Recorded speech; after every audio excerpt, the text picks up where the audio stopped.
Alam mo ba na may mga TESDA courses na kahit walang college degree, pwede kang kumita ng malaki abroad?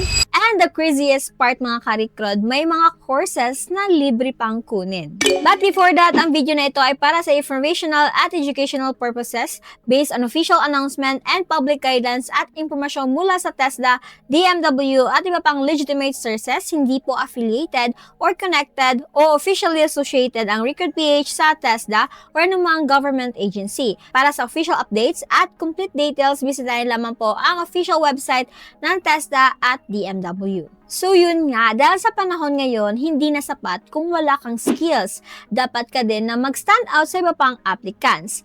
Maraming aspirants OFW ngayon yung naghahanap pa ng mga mas malaking sweldo, mas stable na trabaho at mas magandang future para sa kanilang pamilya. Pero alam mo guys, may mga TESDA courses na sobrang in-demand abroad ngayong 2026. At ang iba dito ay may potential na magbigay pa ng mas mataas na income kahit wala ka pang college degree. At ang mas maganda pa dito, marami sa mga kursong ito ay pwede pang kunin na murang halaga at minsan ay libre pa. Ayon mismo sa official TESDA website, patuloy nilang pinapalawak ang training, certifications at employment opportunities para sa mga Pilipino at OFWs ngayong 2026. Kaya sa video na ito, pag-uusapan natin ang mga TESDA courses na patok ngayon sa OFWs at bakit mataas ang demand ng mga ito abroad. Welcome back sa ating informational hub, Jen here. So let's start. Bago tayo pumunta sa mga courses, pag-usapan muna natin kung bakit nga ba malaking tulong ang TESDA sa mga gustong mag-abroad. Ang TESDA or Technical Education and Skills Development Authority ay nagbibigay ng technical at vocational training para sa mga Pilipino. Kapag nakapagtapos ka ng TESDA training at nakakuha ng National Certificate or NC, mas nagiging qualified ka sa mga mata ng mga employers. At sa ibang bansa, malaking advantage talaga ang may skills certification dahil sa pinapakita nitong trained ka at handa sa trabaho. Sa katunayan guys, ayon sa TESDA at Department of Migrant Workers Partnerships, mas pinapalakas ngayon ang upscaling at certification programs para makatulong sa mga employability ng mga OFWs. Okay, dito na tayo sa mga TESDA courses na malalaki yung mga sahod abroad. Caregiving NC2. Isa ito sa pinakilalang TESDA courses para sa mga gusto magtrabaho abroad. Malaki ang demand nito sa Japan, Canada, Israel, at Europe. Habang tumatanda ang population sa maraming bansa, mas lumalaki rin ang pangangailangan para sa caregivers. Ayon sa TESDA course reference for OFWs, kabilang ang Caregiving Institute sa mga pinaka-popular at in-demand certification para sa overseas jobs. At maraming OFWs ang nakakakuha ng magandang opportunity dito lalo na kung may experience at certification. Shielded Metal Arc Welding or SMAW NC2. Kung gusto mo naman ng mas technical at mas mataas na sweldo, isa ito sa magandang option. Ang mga welders ay kailangan sila ng mga construction, shipbuilding, manufacturing, at industrial projects abroad, lalo na sa Middle East at ibang industrial countries. Malaki ang demand dito para sa mga skilled welders ayon sa TESDA references for OFWs.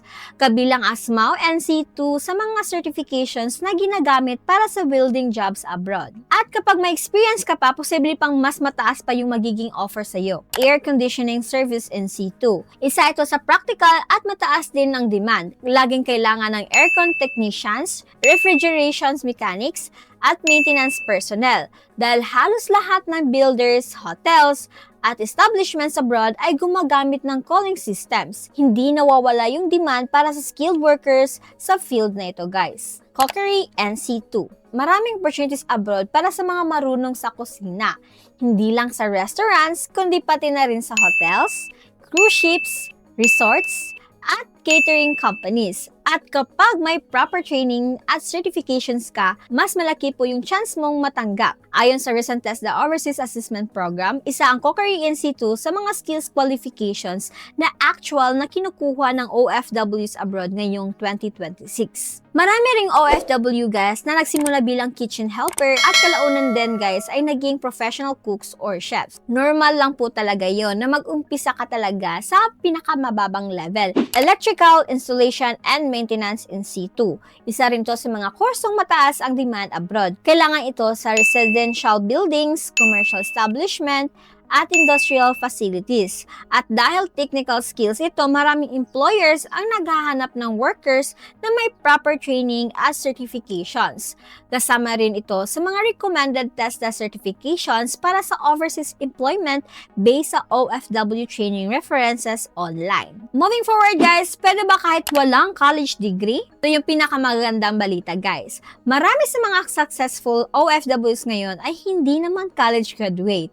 Ang importante may skills, may training at willing po matuto. At dito talaga nakakatulong yung TESDA program dahil sa nagbibigay ito ng practical training na pwedeng gamitin agad sa trabaho. Kaya kahit high school graduate, senior high graduate, or career shifter, pwede ka pong magsimula dito. Paano naman mag-enroll sa TESDA? Kung interesado kang kumuha ng TESDA course, ito yung mga basic process. Una, maghanap ng TESDA Accredited Training Center sa inyong lugar. Second, piliin po yung kursong gusto mong kunin based sa target mong trabaho abroad. Third, ihanda po yung basic requirements tulad ng valid ID, birth certificate, at school records kung kailangan. Pagkatapos ng training, magkakaroon ka po ng assessment at kapag pumasa ka, makakatanggap ka ng National Certificate or NC.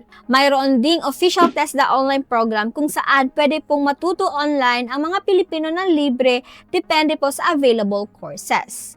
Pero tandaan guys, hindi sapat ang certificate lang. Kailangan pa rin ng sipag, magandang attitude, disiplina, at experience, at higit sa lahat, mag-ingat talaga sa illegal recruiters. Siguraduhin legit at license ang agency bago po magbayad or mag-submit ng documents. Patuloy rin naglalabas ng warnings ang government agencies laban sa fake recruiters at illegal overseas job offers para protektahan ang mga OFWs. Sa hirap ng buhay ngayon mga karikrod, mahalagang magkaroon ng skills na pwedeng magbigay ng mas magandang opportunity at para mas maraming Pilipino, ang TESDA ang nagiging unang hakbang para maabot po yung pangarap ng mas magandang buhay abroad.